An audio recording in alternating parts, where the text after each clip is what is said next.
Good evening. It's 6 o'clock on Tuesday, March 7th, 2017. Welcome and thank you for joining us tonight for the English edition of Aura News, where we bring you today's top stories translated into English every weeknight. The chairman of the Parliamentary Law Commission, Fatmir Xhafaj, declared today that the reason Parliament postponed establishing the vetting commissions by 2 weeks was to give candidates another opportunity to submit their documents. Mr. Xhafaj said that the decision was based on the administrative procedure codes and that it does not affect the Constitution. While the Law Commission chairman ensured equality and competitiveness for the candidates, he also noted that extending the vetting commission deadlines is concerning, as it can affect the functioning of the justice system, saying that the opposition should fulfill its duty to respect the Constitution, which was voted for unanimously. If the vetting process is not made on time, it would create direct consequences to the establishment of the new justice institutions. I am talking about the Supreme Prosecutions Council and the Supreme Judiciary Council. The Constitution states a deadline for the establishment of these bodies. This is why vetting is really important, declared Xhafaj, adding that the opposition should meet its legal obligation to implement the Constitution and the vetting law.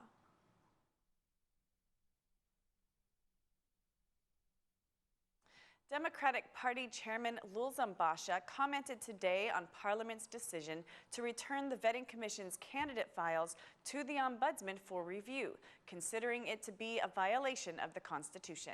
According to Mr. Basha, this is a game the majority plays and that a provisional government is the only solution for the country, saying, "This is a game of hide and seek, a violation of the Constitution.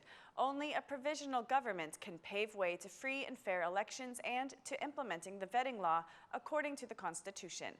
Our stance is clear, democratic, and European," declared the DP chairman. The Democratic Party has boycotted Parliament and made its stance clear that it will not participate in any plenary session, including those sessions for the judicial reform, until the Democratic Party's political condition of a provisional government is fulfilled. Earlier, when speaking at the protesters' tent, the DP chairman declared, "Free and fair elections are the foundation of a real democracy. The battle is not being made for the Democratic Party. It is not being made for the Albanian opposition, but it is being made for the Albanian people and the coming generations. We want free and fair elections through a provisional government that is not connected to crime and drugs," said Mr. Basha.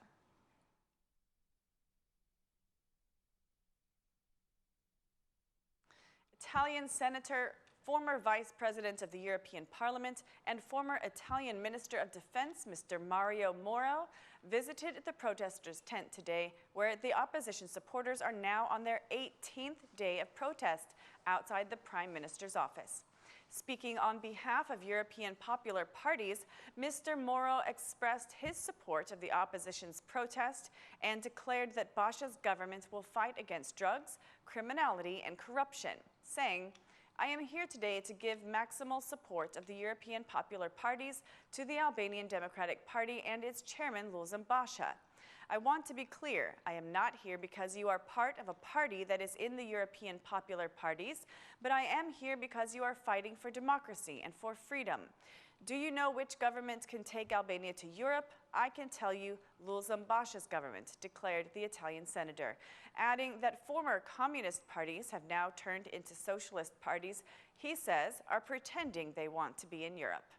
"I have read in many European newspapers that the Albanian government is accusing the opposition of boycotting Parliament.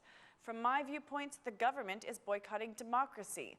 What is being done in this tent is not only legitimate and based on the Constitution, but politically it is the only thing that can ensure the freedom of vote," added the Italian senator.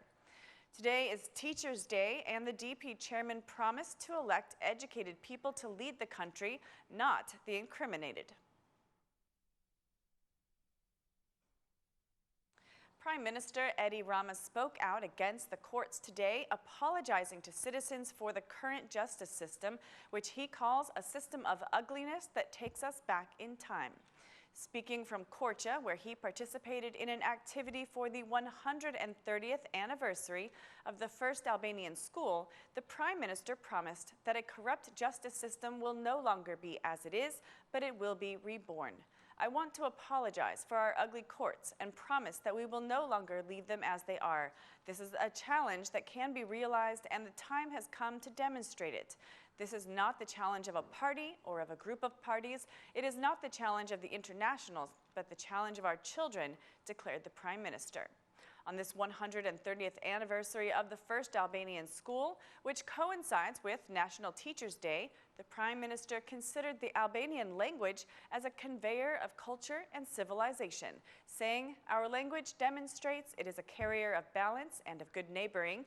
It conveys understanding and civilization and is open to other languages and cultures," declared the Prime Minister. The Minister of Education praised the role of teachers on their day, expressing gratitude for their support. President of the Republic, Bujanoc, is on an official visit to the Bujanoc and Presheve communes. This is the first visit of an Albanian president to the Presheve Valley in 69 years.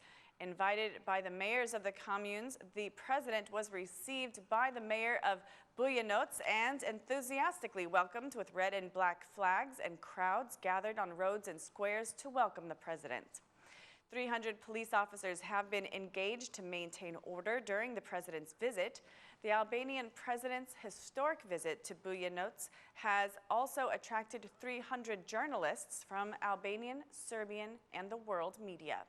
During their meeting, the mayor and the president discussed the current political and economic situations, as well as the rights of Albanian people living in Presheve Valley. The National Council chairman, the Assembly Speaker of Bujanoc, and the Albanian MPs in Serbia's parliament were also present at the meeting. President Nishani chose March 7th, Teachers' Day, to visit the Albanian people living in Serbian territories to celebrate the 130th anniversary of opening the first Albanian school.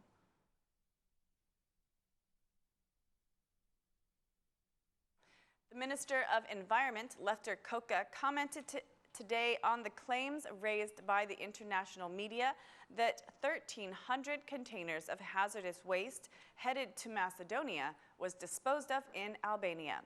The minister declared that Albanian laws do not allow the transit or import of hazardous waste, and presented a database to provide a clear understanding of the funds the city halls need for waste management. There will be a special fund for waste management in the future, which will be clearly determined. The online database created by the National Agency of Environment will give an overview of the waste situation for every city. The city halls should periodically make a waste-generated report to the National Agency of Environment. Citizens will also have access to the waste database in the future. The Minister of Environment also spoke of the polluted environment and the negative effects it is having, especially to tourism. That's all for our English edition this evening. Please join us again Monday through Saturday at 6 p.m. for your local news in English. My name is Mauro, and on behalf of Aura News, thank you and good night.